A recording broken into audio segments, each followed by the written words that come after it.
আসসালামু আলাইকুম। কেমন আছেন সবাই? আশা করি সবাই ভালো আছেন। আলহামদুলিল্লাহ আমিও ভালো আছি। ইনশাআল্লাহ ৩-৪ দিন পরে একটা ছোটখাটো দেশীয় ট্যুরে যাবো। এখন রিভিল করব না কোথায় যাবো। কিন্তু কয়েকদিন পরে যখন ট্যুরে যাবো তখনই আপনারা জানতে পারবেন। আর এজন্য কিছু টুকটাক শপিং করতে হবে আর একটু হেয়ার কেয়ারও শুরু করে দিয়েছি স্কিন কেয়ারের পাশাপাশি। সো চলুন ব্লগটা শুরু করা যাক। আওয়াইশার জন্য সকালে আমি নাস্তা হিসেবে একটু নুডলস বানিয়েছিলাম। আমি আমার শাশুড়ি থেকে এত ইজিলি নুডলস বানানো শিখেছি। আর এটা খেতেও না আওয়াইশা বেশি পছন্দ করে। তো ওই নুডলসটা ওকে খাওয়াবো আর এর আগে বিছানাটা পরিষ্কার করে নিব। আওয়াইশার স্কুল থাকে উইকলি 4 ডেজ। আগে দেখা যেত ২ দিন শাওন নিত, ২ দিন আমি। আর এখন দেখা যায় যে আমি যে ২ দিন নিতাম ওই ২ দিন আমি নেই না, কারণ আমার বাসায় প্রচুর কাজ থাকে, হয় সেগুলো করি অথবা আমি যদি বেরও হই আমার বাইরে যে হাতের কাজগুলো থাকে সেগুলো সেরে নেই। টিফিনেও আজকে খুবই নরমাল জিনিস দিব, লাইক পাউরুটির মধ্যে একটু জাস্ট নাটেলে স্প্রেড করে দিয়েছি। পপকর্ন বাসায় বানানোই থাকে। আর শাওনকে বলেছিলাম আওয়াইশাকে একটু পেয়ারা কেটে দিতে। এরপরে ৩ জনই বের হয়ে গেলাম আমরা আমাদের কিছু শপিং আছে সেগুলোর উদ্দেশ্যে, পাশাপাশি আওয়াইশাকে স্কুলে ড্রপ করতে। এখন তো সব কিনা লাগবে। হ্যাঁ ট্রাউজার আছে তো সারা রকম ট্রাউজার আছে দুবারের মতো ট্রাউজার আছে, থ্রি কোয়ার্টার লেবু দেখো, থ্রি কোয়ার্টার লেবু। আর আওয়াইশা যখন দেখে যে মা বাবা দুইজনেই বের হয়েছে সে বুঝে যে আমরা কোথাও ঘুরতে যাব, তাই একদমই স্কুলে যেতে রাজি ছিল না। তার যাই হোক স্কুলে ড্রপ করে আমরা চলে গেলাম বাটাতে। আমাকে অনেকে জিজ্ঞেস করেন যে জুতা কোথা থেকে কিনি বা অনেক কিছুই, কিন্তু আমার জুতা কেনার জায়গা ফিক্সড বাটা। কারণ আমি মেডিকেটের জুতা ছাড়া পরতে পারি না, যেহেতু আমার ইউরিক অ্যাসিডের প্রবলেম আছে, ওয়েট অনেক বেশি, পা প্রচুর ফাটে। তাই মেডিকেটের জুতা ছাড়া অন্য কোনো জুতা পরে যদি আমি ১ ঘন্টাও হাঁটি আমার পা ব্যথা হয়ে যায়, পা ফেটে যায়। তো আমি সবসময় মেডিকেটের জুতাই পরি। আর যদি কোনো ট্যুরের কথা হয় ওইখানে প্রচুর হাঁটাহাঁটি থাকে, মেডিকেটের জুতা ছাড়া একদমই কোনো অপশন নাই আমার কাছে। কিন্তু স্যাডলি আর কোনো নতুন কালেকশনই আসে না, সেই পুরান ডিজাইনই। মানে এত মেজাজ খারাপ লাগে যে একই ডিজাইন ঘুরে ফিরে, মানে এই একই ডিজাইন যে আমি কতবার কিনছি। মেডিকেটের জুতাও দেখতেছিলাম, আবার স্পঞ্জের জুতাও দেখতেছিলাম, কারণ আম্মু আমাকে খুবই বকে যে আমি বাসায় জুতা পরি না, এবং এর জন্য সরাসরি পায়ের উপর ওয়েটটা পড়ে তো পা আরও বেশি ফাটে। তো এখন আবার ট্রাই করব বাসায় স্পঞ্জের জুতা পরতে। আর দেখতে দেখতে মোটামুটি এইটার ব্ল্যাক কালারটা নিলাম। আর শাওন একটু জুতা দেখতেছো এবং সেও সেম। মানে জুতার ক্ষেত্রে আমরা দুজন কমফোর্টেবল না হলে কোনো জুতা পরতেই পারি না। সে যে ২ ফিতাওয়ালা, ইভেন আমিও ২ ফিতাওয়ালা জুতা ছাড়া পরতেই পারি না। তার একই জুতা ঘুরে ফিরে এবং সে ব্ল্যাক কালারই কিনবে। তো অনেকগুলো জুতাই দেখতেছিল, যদিও আমি এই যে খয়েরি টাইপের জুতাগুলো একটু বলতেছিলাম দেখতে, সে দেখতেছিল। বাট আলটিমেটলি তার পছন্দ সে ব্ল্যাক কালারের জুতাই হয়। যত যাই বলেন বাটার জুতা কিন্তু অনেক আরাম, এটা সত্যি কথা। তো আমরা ৩ জোড়া জুতা কিনলাম। আওয়াইশার জন্য জুতা কিনতে হবে, বাট ওটা কিনবো নর্থ টাওয়ার থেকে। তো স্কুল থেকে ওকে পিক করলাম, তারপর চলে গেলাম নর্থ টাওয়ারে। এবং দুঃখের কথা হচ্ছে ওর জন্য কোনো সুন্দর জুতা পাচ্ছিলাম না। ওকে স্নিকার্সই দিব, বিকজ এগুলোতে ও কমফোর্টেবল ফিল করে, কিন্তু এই পিঙ্ক কালারটা বা তার কোনো জুতাই ছিল না। তো গাড়িতে যেতে যেতে তার অবশিষ্ট যে খাবার আছে তাকে খাওয়ালাম, আর বাসায় এসে রান্না শুরু করে দিব। আজকে খুবই অল্প জিনিস রান্না করছি, গরুর মাংস, বোয়াল মাছ। গরুর মাংস তো বাসায় সবাই খেতে পারবো, আর বোয়াল মাছ রান্না করেছি কারণ আওয়াইশা যদি গরু খায় ওর কনস্টিপেশন হয়ে যায়, তো একটা মাছের অপশন ওর জন্য রাখতেই হবে। এবং আজকে সব কিছুই ফাঁকিবাজি রান্না। সকালে নুডলস রান্না করেছি, জাস্ট কোনো রকমের সিদ্ধর মধ্যে সব দিয়ে দিছি। আর গরুর মাংস তো মাখায় রান্না করি, আজকে বোয়াল মাছও মাখায় রান্না করবো। এইভাবে কিন্তু রান্না খারাপ হয় না, কারণ আমার বাবা মাখায় বোয়াল মাছ রান্না করে, খুবই মজা হয়। কিন্তু গরুর মাংস যেমন মাখানোর পরে হাই হিটে জাল দিয়ে কষাতে হয়, বোয়াল মাছ ঠিক উল্টাটা। বোয়াল মাছ মাখানোর পরে একদম কুপি জাল যেটাকে বলে না, সেই জালে রেখে দিয়েছি, এভাবেই হয়ে যায়, খুবই মজা হয়। আমার কাছে তো খুবই মজা লাগছে, কারণ গরুর মাংস তখনও হয় নাই, ৪টা বেজে গেছিল। তো কি আর করবো, আওয়াইশার জন্য রান্না করলো, সবাই আমরা বোয়াল মাছ দিয়ে খাইছি। বাট শাওন গরুর মাংস যেহেতু হয়েছে, সে বোয়াল মাছ দিয়ে খাওয়ার পরে আবারও ১ ঘন্টা বসেছিল, এরপরে গরুর মাংস দিয়ে খাইছে। বাট তার কথা, গরুর মাংস নাকি এত মজা হয় নাই। আমার গরুর মাংস যে কবে মজা হবে জানি না। মানে আওয়াইশাকে হচ্ছে খাওয়াতে আসছে, আর দেখেন কিভাবে লুকায় আছে। আর খাওয়া দাওয়ার পরে আমি আবার একটু পপকর্ন ভেজে রাখতেছিলাম, আর পপকর্ন ভাজা মানে সেটা তখনই আমাদের বাসায় খাওয়া হবে। আর আমার শাশুড়ি একটু আনারস কেটে দিয়ে গেছিলো, তো সেগুলোও খাচ্ছিলাম।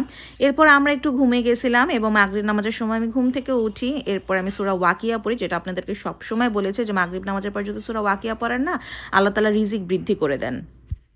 আওয়াইশা ঘুমিয়ে আছে, আমি মাত্র আধা ঘন্টা ৪০ মিনিটই ঘুমিয়েছি, বাট আওয়াইশাকে ১.৫ ঘন্টার মতো ঘুমাতে দিব। তো এই ফাঁকে আমি একটু ভিডিও এডিট করে নিচ্ছি। এই টাইমগুলোতে আমি একটু ভিডিও এডিট করি, যদি কোনো কিছু পোস্ট করা থাকে ওরকম পোস্ট করি, তারপরে চলে যাই একটু অন্যান্য কাজ করতে। আমার না এত চুল পড়ে, আমি দেখাচ্ছি আপনাদের, ডায়েট করে তো এমনিও চুল পড়ে, আর আমার একটু বেশি চুল পড়ে, যেহেতু থাইরয়েডের প্রবলেম আছে, হরমোনাল প্রবলেম থাকলে চুল বেশি পড়ে। তো আমার চুলে কিন্তু জট হয় না। অনেকে বলে যে জট হলে চুল পড়ে। আমার চুলে একটুও জট হয় না। এজন্য চিরুনির মধ্যে কোনো চুল পাবেন না। চুল পাবেন আপনি ফ্লোরে, আমার গায়ের মধ্যে। তো এই তেলটা আমি ইউজ করতেছি অ্যালোরিক পেজের যে সিক্রেট রোজমেরি অয়েলটা, সেটা ইউজ করতেছি। এটার মধ্যে ক্যাস্টর অয়েল থাকে এবং ছোটোবেলায় আমি ক্যাস্টর অয়েল ইউজ করে ভালোই উপকার পাইছিলাম। তাই ভাবলাম যে এখনও ইউজ করি।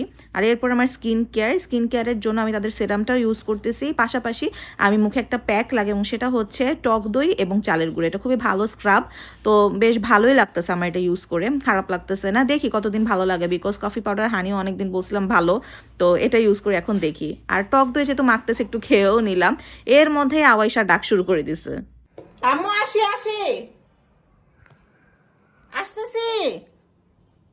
কোথায়? চোখ বন্ধ করি, আমি করছি চোখ বন্ধ।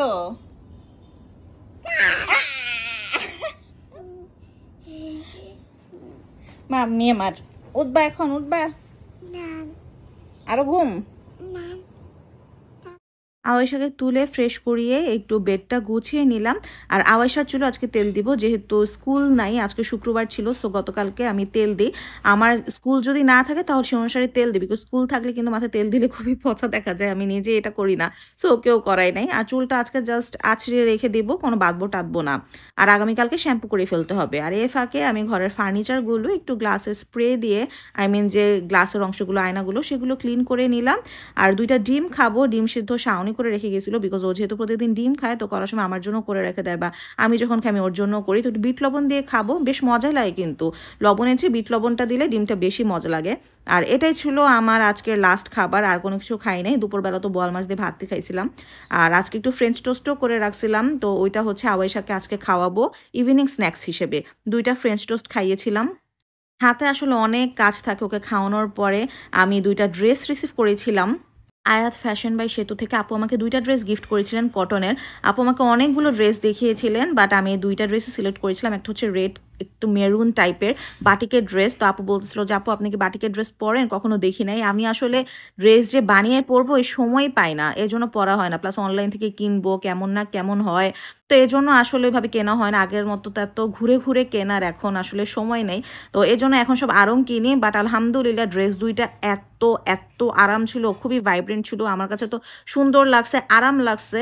আর এই সবুজটা যে কি সফট, এটা মনে হয় যদি আপনি হাত দিয়ে এরকম মোড়ান না, একদম অল্প একটু হয়ে যাবে। ওড়নাটাও কটনের, তো মানে খুবই আমার কাছে আরাম লাগছে 2টা ড্রেসই পরে। কালার 2টাও একদম আমার মন মতো হয়েছে, আমার কাছে খুবই ভালো লাগছে। রেডটার মধ্যে সুন্দর ট্যাসেল লাগানো ছিল, আবার এটার মধ্যে ট্যাসেল না থাকলেও এটা নিজেই মানে এত সুন্দর ছিল। আর আমার টেলারও মাশাল্লাহ মাত্র 200 টাকা দিয়ে এত সুন্দর করে বানাই দিয়েছে। আমার খালাকে দিয়ে আমি পাঠাইছিলাম টেলারের কাছে যে আমার একটু আর্জেন্ট লাগবে, তো আলহামদুলিল্লাহ খুবই সুন্দর করে বানিয়েছে 2টা ড্রেসই। আর আমি এই ড্রেস 2টা ট্রায়াল দিতে দিতে এসে দেখি আওয়াইশা দেখেন কি করছে, পানি ফেলে 4 বোতল পানি সে ফেলছে। মুছো না, পুরো মুছো, এত পানি সব মুছো, এখানে মুছো, এই যে এখানে মুছো, এই যে এখানে কত পানি, এগুলো মুছো, কত পানি, কি করছো তুমি এগুলো? হ্যাঁ,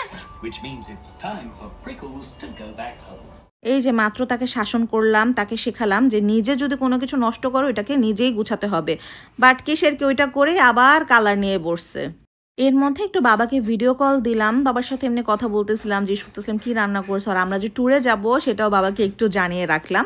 আর তারপরে মানে বাবার সাথে যে কথা বলতেছি এর মধ্যে আবার দেখেন কালার নিয়ে এসে এটা আবার ময়লা করছে। মানে কি বলবো, মানে বাচ্চারা মানে সারাদিন এগুলো করতে থাকে। তো আমি ভাবলাম যেটাকে এখন শাস্তি দিতে হবে, এটা একদমই থামতেছে না, খালি জ্বালাইতেছে। পরে স্ন্যাপচ্যাটের মধ্যে ফিল্টারগুলো দিতেছিলাম এবং সে একদম এগুলো ভুলে গেছে, যে সব কিছু নষ্ট করে এগুলো সব ভুলে গিয়ে এখন ফিল্টারে এইসব দেখে খুবই মজা পাইতেছিল, কারণ এগুলো তো নর্মালি ওকে দেখানো হয় না। তো এই ফার্স্ট টাইম দেখে ও খুবই মজা পাইতেছিল আর এত এত হাসতেছিল। আমরা খুবই মজার একটা টাইম স্পেন্ড করছি বেশ কিছুক্ষণ। দ্যাট কিসের কি, একটু পরে আবার দেখেন এই যে খেলনা নিয়ে বসছে। ওরা তো খেলবেই আর নষ্ট হবেই, তো এ ধরনের নষ্ট কোনো সমস্যা না, কিন্তু এই যে পানি টানি ফেলে যে কি প্যারা লাগে।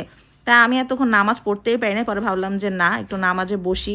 তো আমি নামাজ পড়তেছিলাম আর সেখানে সেও নামাজ পড়তেছিল। এর মধ্যে শাওন আসছে, আর শাওন আজকে অনেক লেট করছে, এর জন্য আসলে আমার ওকে সামলাতে আজকে খুবই কষ্ট হচ্ছিল। তো রাতে ভাত টাত খাইয়ে এখন আমি ঘুমায় পড়বো। এখন বাজে রাত্র 3:30, এখন তার যে পেয়ারা খাচ্ছে, এমনই চলে আমাদের। তো এই তো ছিল আমার আজকের video. Thank you for watching. আল্লাহ হাফেজ।